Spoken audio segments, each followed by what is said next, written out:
Hey YouTube, coming at you with another deck profile today. It's my first dabble into modern, and yeah, I should probably apologise for my appearance and if I sound a bit groggy. I'm not feeling very well, but I've got to bring this content because I'd like a bit of help with the deck. I mean, I haven't played any modern really. I played one game of modern, so against one of the top tier decks. So yeah, you guys can sort of like give me any advice on playing this deck.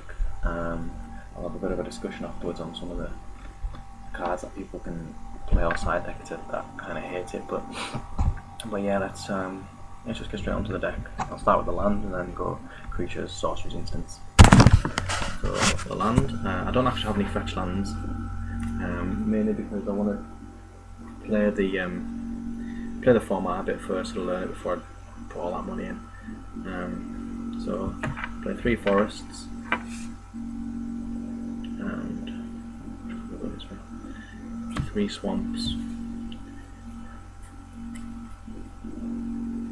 and 4 mountains. And for the jewels, I play 2 root-bound crags, 2 black cleave cliffs, 1 blood crypt, 1 dragon skull summit, and 1 overgrown tomb. The deck will benefit from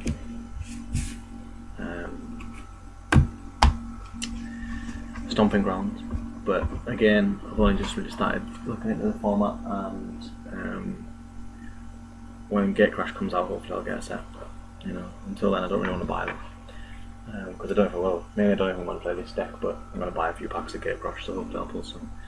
2 other lands I play Fessig Wolfrun, which is pretty good, and a Dryad Arbor, who's really versatile. And the creatures, I play 4 Fulminator Mage. He's obviously really good in modern, destroying all those non-basic lands. You'll get shock lands out and stuff like that, jewels, destroy them. 4 Deadshot Minotaurs, or Minotaur, I don't know how to pronounce it. I'll play 1 Jungle Weaver, 4 Street Wraiths, 2, 3, 4 Valley Rannets, 2, 3, 4 Monstrous Carabid. I play these monsters mainly for their cycling abilities. Obviously this guy becomes unblockable when they control a swamp, so if they've got like overgrown tomb or anything. This guy does damage to flyers. I haven't played in decks where there's been many flyers about. This guy can block them again, but he's got quite a big body. He's a big body as well, and he's a bigger attack, so he's a big body, but he obviously has the ability to find me mountains and forests, which is again why the deck's probably will benefit from stomping grounds. Play 4 Ingot Chewers. Good for destroying those artifacts, pesky artifacts. I've only destroyed 1 creature with, well, 1 artifact. Played 1 match against Splinter Twin, but I'll get into that in a bit. I destroyed a Spellsmith and 2 Fairy Macabres. I was going to play 3 of the Jungle Weavers, but I think this guy's just really good. Yeah, he's just really good to me, especially against things like Deathrite Shaman, whatever.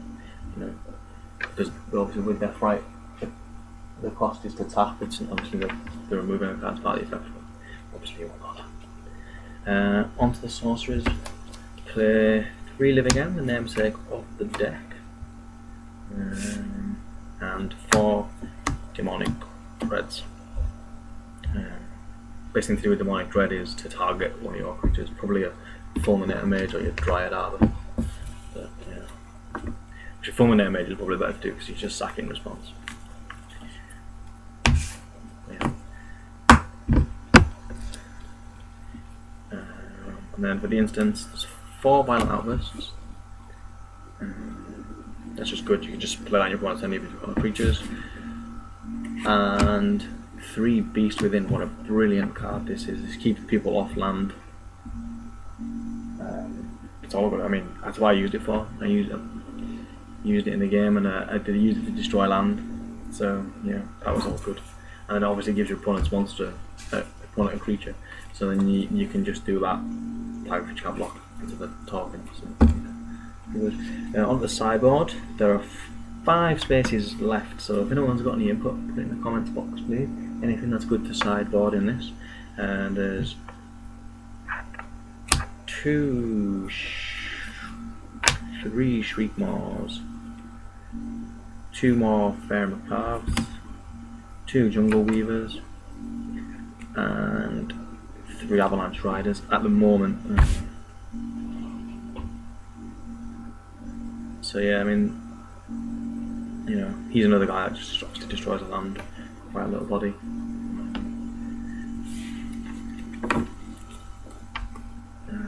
Yeah, I've gone through everything. Obviously, you know, that's quite good. Destroying a non-black creature, just splash him in, 1 and black, kill Tarmogoyf.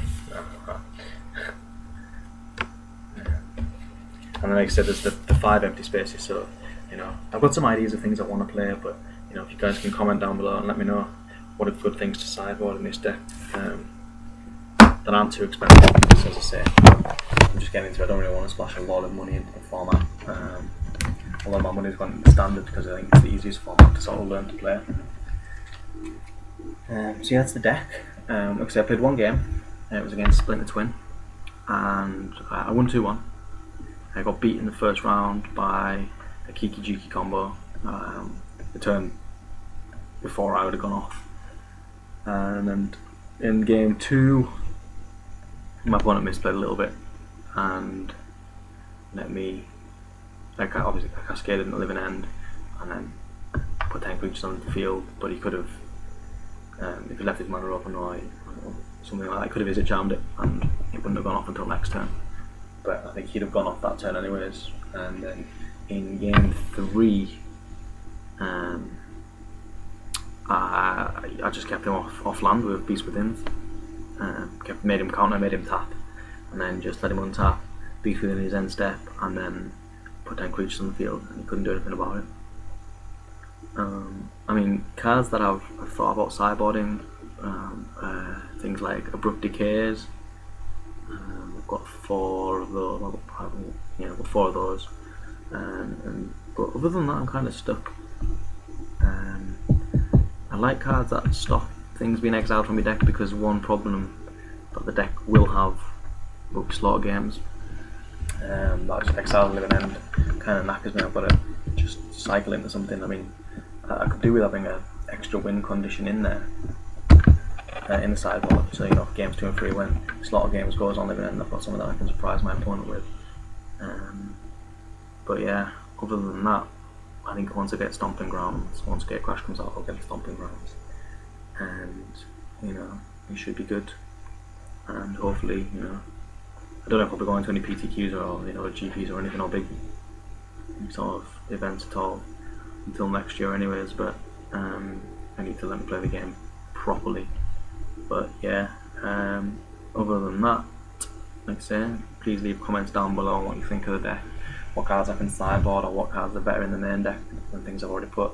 Obviously I'd like Verdant Catacombs and other fetch lands and stuff like that, just to help get the forest in, and like I say, Stomping Grounds are going to be good. But yeah, like I say, leave us comments down below, and thanks for watching. Bye.